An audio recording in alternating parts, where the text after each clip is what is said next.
Ayan po, hallelujah. Hallelujah. Magandang umaga po sa aking mga ka-OFW sa buong mundo. Salamat sa Diyos. At syempre bago po tayo papasok, ayan, papasok pa. Andito po ako. Oh. So, papasok pa lamang po ako sa trabaho.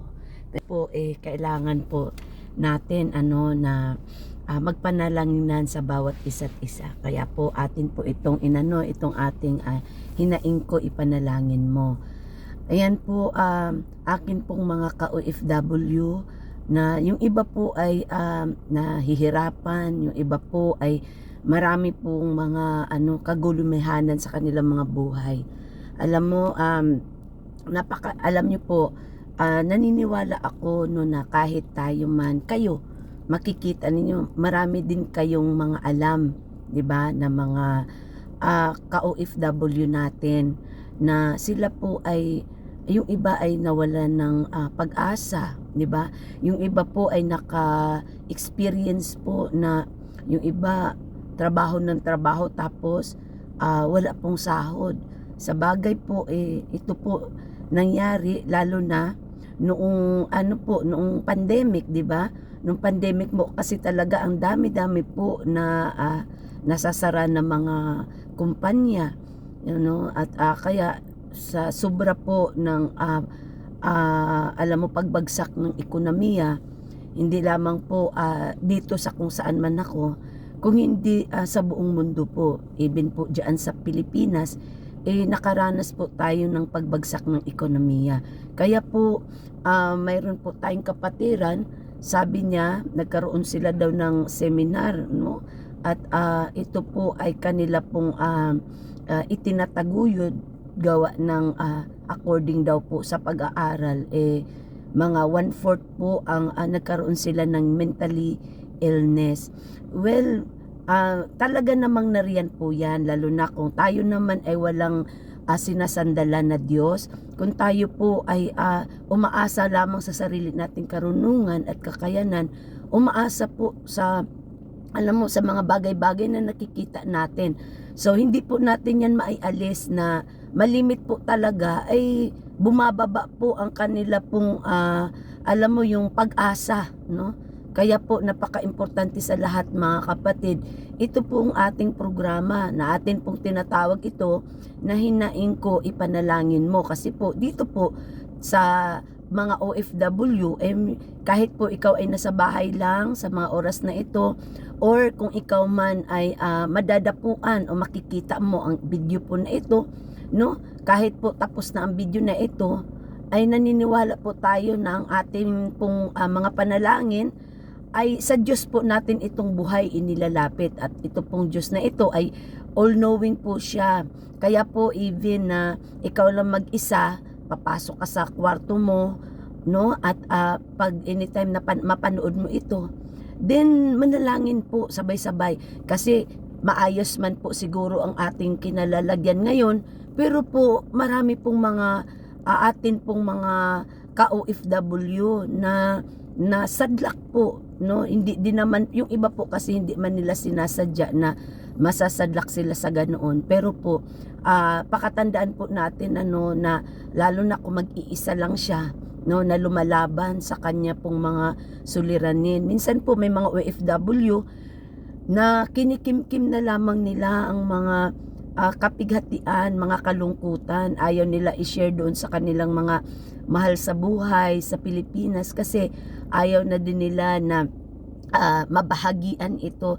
Kaya 'di ba kung minsan pag tumatawag yung mga mahal natin sa buhay, minsan yung mga OFW po, kahit walang kinakain yan, pag nangungumusta po ang mga mahal sa buhay, sasabihin nila, wag kayong mag-alala, okay lang ako. Ganun po kagiting ang ating mga OFW.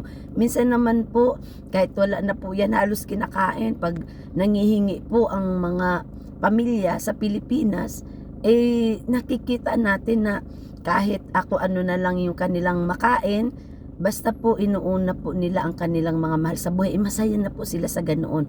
Pero po sadyang may mga ganitong mga pangyayari kung minsan na hindi natin kontrol sa ating mga kamay, kagaya na lamang po syempre Mayroon po tayong mga sponsor, mga unpredictable po yung iba. Minsan po sa umpisa pa lamang mga magaganda ang kanilang mga ipinapakita. Pero sa bandang huli, sa kalaunan na makikita natin na unti-unti nang hindi nagiging maayos ang kanilang mga pakikitungo. Kaya po sa mga akin pong mga ka-OFW, alam po wala pong mainam sa lahat na atin pong isa pamuhay na magkaroon tayo ng Panginoon sa ating araw-araw na buhay. Kasi po, bakit? Kapag may Panginoon ka, makapangyarihan sa lahat. Alam niyo po, kapag tayo pa ay dumulog sa Kanya ng panalangin, kaysa po kung ano-ano ang mga naiisip natin, iiyak po natin, idulog natin sa Panginoon. At alam niyo po ba, ang ating Panginoon ay napakatapat po, di ba? At wag mo sasabihin, sino ba naman ako para pakinggan ng Diyos? Ay ang Diyos po ay hindi nagtatangi ng tao. Lahat po tayo ay pantay-pantay. Lahat po tayo ay mahal ng Diyos. Yun nga lang po, kailangan lamang po na mas lalo mo pa po siyang makilala, no? Tatanggapin po natin siya bilang ating Diyos at personal nating tagapagligtas. At pagkatapos po niyan, tayo po ay makatawag sa Kanya ng malaya at mananalangin po, di ba? At ibigay po lahat sa ating Panginoon. Alam mo po, dito po sa Matthew, chapter kasi po chapter 11:28, di ba? Ang sabi doon, lumapit kayo sa akin, kayong lahat na nahihirapan at nabibigatan sa inyong pasanin, at bibigyan ko kayo ng kapahingahan. Diba? Si Lord na po nag-invite nito, lumapit kayo sa akin, kayong lahat na nabibigatan, kayong lahat na nahihirapan. At ang sabi niya, sa lahat ng inyong mga pasanin, sabi niya, at bibigyan ko kayo ng kapahingahan. Pero po, sa sunod po niyan, may sinabi doon, sundin ninyo ang mga utos ko at matuto kayo sa akin. O diba? Susundin daw natin ang kanyang mga ipinapayo sa atin. Susundin natin kung ano yung mga sinasabi niya sa atin. Diba? At sabi doon, dahil mabait ako at mababang loob. Ibig pong sabihin nito, ang Diyos po natin ay napakababa po ng kanyang kalooban. Alam mo, yung hindi niya kayang titiisin ang kanyang mga anak, na ang gagawin lamang po natin pala, ang sabi niya, kayong lahat na nahirapan, di ba, ng mga kalooban, at kayo lahat na nagkaroon ko ano man ang mga sitwasyon natin, sabi niya, di ba, lumapit kayo sa akin at matuto kayo. Ano ba yung dapat nating matutunan? Aba, alamin po natin yung kanya pong mga pinapangako sa atin, alamin natin ang kanyang mga salita, kasi yung pong salita niya ang magbibigay po sa atin ng encouragement sa pang-araw-araw nating buhay, di ba? Kung minsan pagka nasa situation tayo na nagkaroon ng mga kahinaan, di ba, lumalapit tayo kung kani-kanino para hingi tayo ng advice. Okay naman po yun, pero di po ba mas higit pong napakasarap sa pakinggan, no? Or napakasarap na akalain mo ang ating Panginoon, ang atin pong lalapitan, at siya po ay great counselor po, di ba? Para kapag ka po babasahin mo ang kanyang salita, igaguide ka po niya at bibigyan ka po niya ng fresh revelation. Ilalagay niya sa isip mo at puso mo kung ano ang dapat mong gagawin para magkaroon po kayo ng tamang desisyon sa buhay. Ayan po, ang atin pong itataas ngayon, syempre mga kapatiran po natin na may mga ilang buwan na po na walang sahod. Sige po, sama-sama po tayo kahit po sa maiksing panalangin na ito, naniniwala tayo na tayo po ay sasagutin ng ating Panginoon. Hihipuin ng Diyos, no, ang mga sponsor, at idalangin natin na magkaroon po ng maayos na daloy ng negosyo, no? Hahawiin ni Lord yung mga hindrance para po alang-alang po sa kanyang mga anak, para po ay magkaroon na, magfo-flourish po yung business. At syempre po, kapag magkaroon na ng maayos na business, maano natin na masasahuran na rin po ang ating mga kapatiran, ang ating po mga ka-OFW, ang ating mga kababayan. Sige po, sama-sama po tayong lahat. Sige po, manalangin. Hallelujah. Most gracious and lovingly Father, Panginoon, nagpapasalamat po kami sa araw na ito na muli mo kaming binigyan ng pagkakataon, lalo na ang mga OFW, na kami po ay nakiisa sa panalangin sa bawat isa't isa. Panginoon, kung mayroon mang mga kapatiran sa mga oras na ito, sila man ay nagtatrabaho na sa loob ng pamamahay, or Panginoon, sa mga anuman ang klase ng kanilang mga trabaho at na-delayed po ang kanilang mga sahod sa kadahilanan po, O Diyos, na kung nanghina man ang negosyo ng kanilang mga amo or yung mga nagtatrabaho, Lord, ng mga housemaid, O God. Lord, akin pong dinadalangin na i-bless niyo po ang kanilang mga sponsor, ang kanilang mga amo. At kasama na rin po, O Diyos, ang paghipo sa kanilang mga puso na hindi po maaaberya, Panginoon, ang mga sahod po ng mga ka-OFW po, O Diyos, dahil yun lamang po ang tanging mga inaasahan ng bawat isa upang po maipadala din naman sa Pilipinas ang masustain din po ang mga pangangailangan doon ng aming mga pamilya. O Diyos, salamat po dahil sadyang wala pong imposible sa inyo. Maaring nahirapan po kami nakausapin ng aming mga sponsor, nahirapan po, Panginoon o Lord God, na magkaroon ng maayos na business, pero Panginoon, wala pong mahirap sa inyo, O Diyos. Sadyang makapangyarihan mo, pwede mong i-upside down ang lahat, O Diyos, dahil po, O Lord, ay ikaw ay makapangyarihan sa lahat. Hipuin niyo po, O Diyos, ang business po ng mga sponsor. Hipuin niyo po, Panginoon, O Lord God. Lord, tanggalin niyo po kung ano man ang mga balakid na inilagay ng kaaway in Jesus' name upang magkaroon ng pagka-stagnant ang pagdaloy ng mga business sa mga sponsor.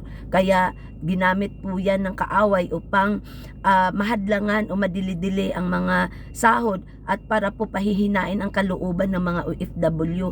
In Jesus' name, Panginoon, sa mga oras na ito, hawiin niyo po ang mga hadlang, Panginoon, O God, na paghihina ng kahit anuman ng mga klaseng negosyo na yan in Jesus' name. O Diyos, itinataas namin sa inyong dakilang kamay, O Lord, ang pagkilos, manghimasok ka nga po, Panginoon, sa buhay po ng bawat isa. O Diyos, salamat po dahil confident po kami, Panginoon, na sa araw na ito at sa lahat po na nakikiisa sa panalangin ay ibinless niyo na po ang bawat isa. At Lord, salamat po, hindi man namin kilala, O Lord, hindi man personal nakarating sa amin ang ibang mga problema ng aming mga OFW.